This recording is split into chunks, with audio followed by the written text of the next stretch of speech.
Hello humans of the internet, my name is Iceberg Lettuce, and today we are here in Minecraft 1.16 pre-release number 6, and we are going to be taking a look at everything that has been changed in this pre-release. Let's go.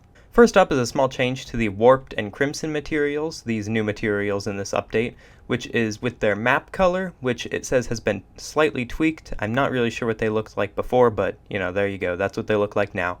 A while back, there was a new feature added where if you hold down F3 and press F4, it brings up this little window where you can select your game mode. So this has been slightly changed, which is that if we are in creative mode, which we are right now, and we do that, it'll default to survival mode.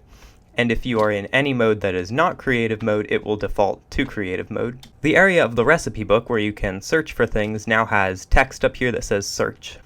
As you might know, there is a very rare type of village called the abandoned village or the zombie village. I'm not sure which is the real name of it, but those villages will spawn with a bunch of missing blocks and cobwebs all over them, and in those villages they are supposed to be full of zombie villagers. Problem is, oftentimes you don't see the zombie villagers in those villages because they despawn. So that has been changed. Zombie villagers that spawn inside of abandoned villages will no longer despawn.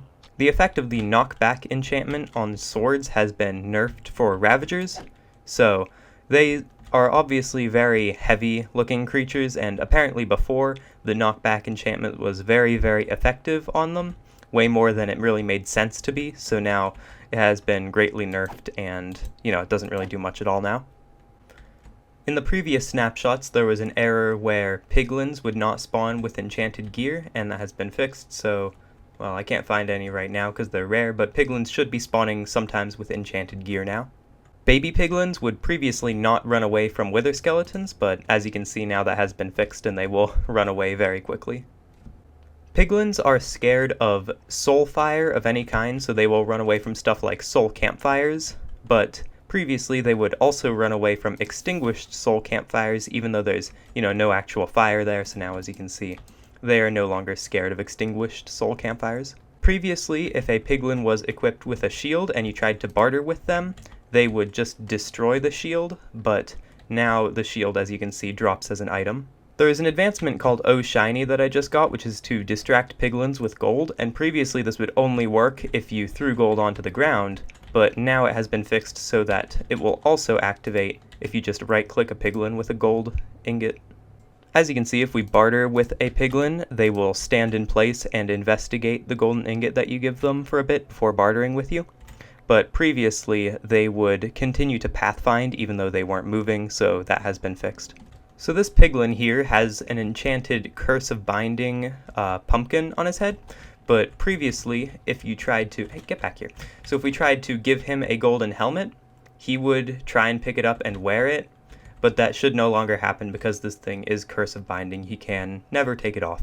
Here we have some farmland, soul sand, and grass paths, and the similarity between all three of these blocks is that they are all one block smaller than a normal block. So if we step into these, as you can see, we move down a little bit compared to on a normal solid block.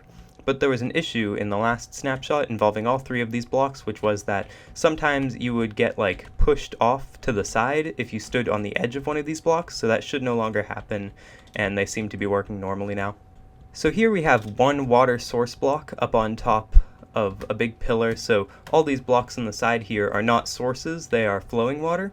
And previously what would happen if we started placing chains here is that the chains would convert the water into source blocks, but now, as you can see, they just destroy the flowing water inside. They can still be waterlogged though, as long as you only place them in source blocks.